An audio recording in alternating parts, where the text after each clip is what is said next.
suak thok nak kha Manipur ramin si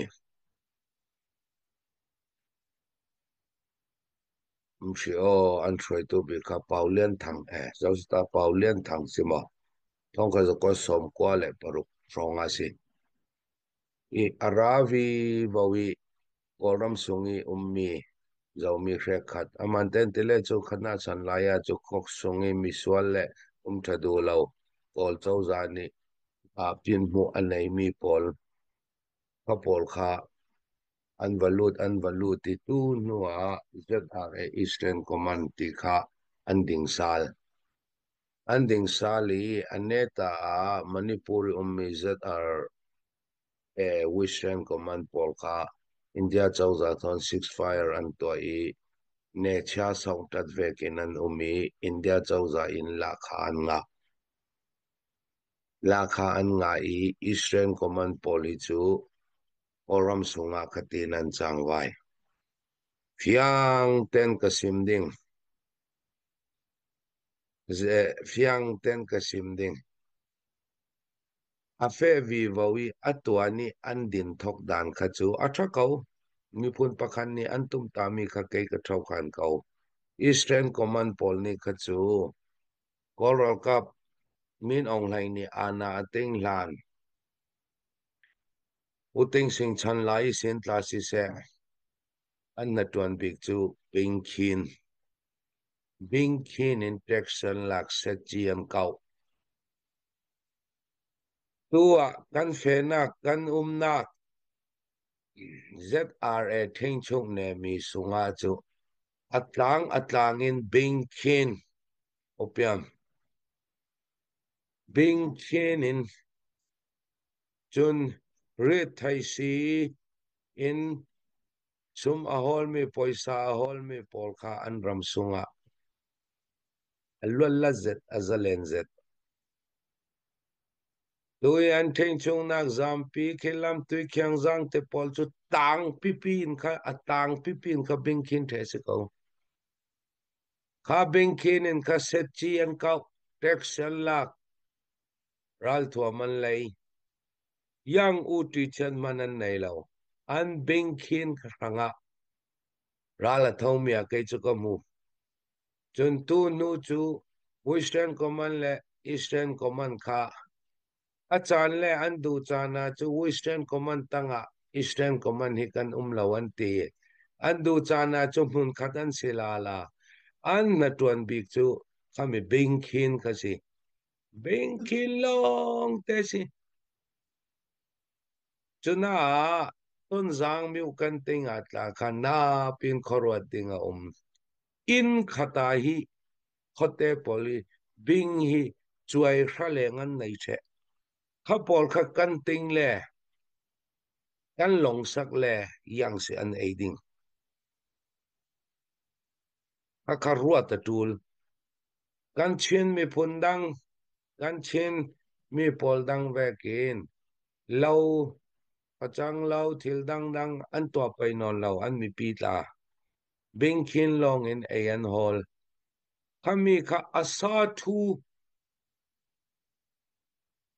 to asak thei lo le chu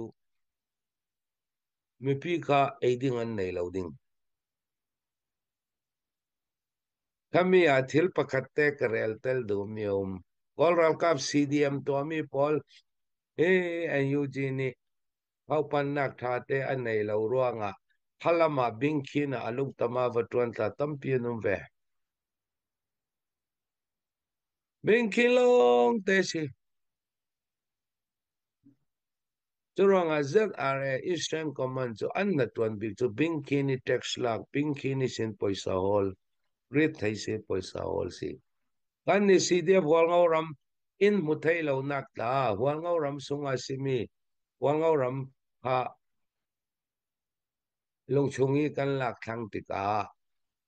India ram Mizoram mi rit thai si an phurnak lam jin mo kha kan ma wal ngau ram phiat lawin a thai la a lo lam jin mo kha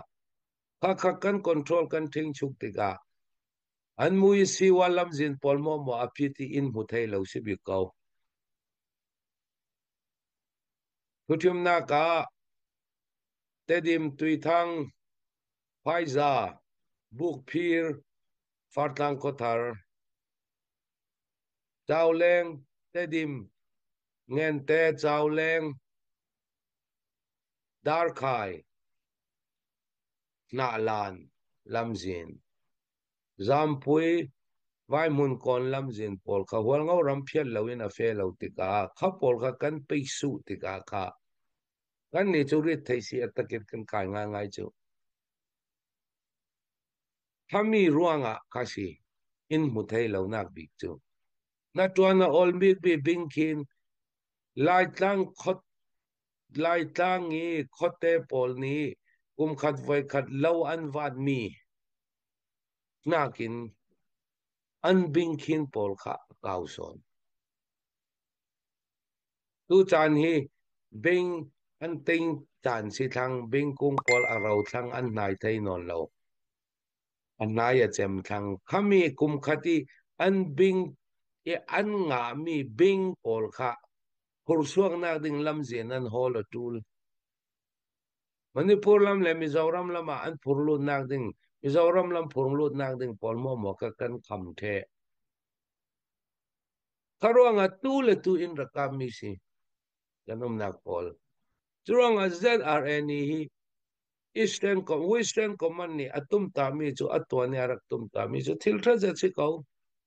ya tile zau mi state an raks to thai silet la atha si ko nan Eastern Command ZRA ECNTMI Eastern Command pol an na tuan big to bring kinsin atam na sa atakin amutu ta tampi anum ko media lam ni ta si se kha hina chan khangi chan laya ta an boy pi big mi si an boy pi big mi si khami bingkin asa thu ti na nan to ong min tai lo bing long in na an tuan CDM ral kap tampi ta lama Mizorama CDM an red nak si chong sakana arsa tukin an umruanga kami bingkin pola na tuanding in an feve ko kakaleshi mi pingrong manteasi nami kun toncho asain lem loading nan ZRA din dan le an ma Eastern an yang lawok nak kachu tampi rel din kanay lo ya tele kan ni chu min online piu cha nak ding min online ne ding kha kan zuam big mi si midang phoi si an ane chet an yang lo pol kha barel re ro ding tla kha til big asilo nan hoina atla an umnak pau pawa boynak chu an tuaring ring ite kha jamna ka kai sim tel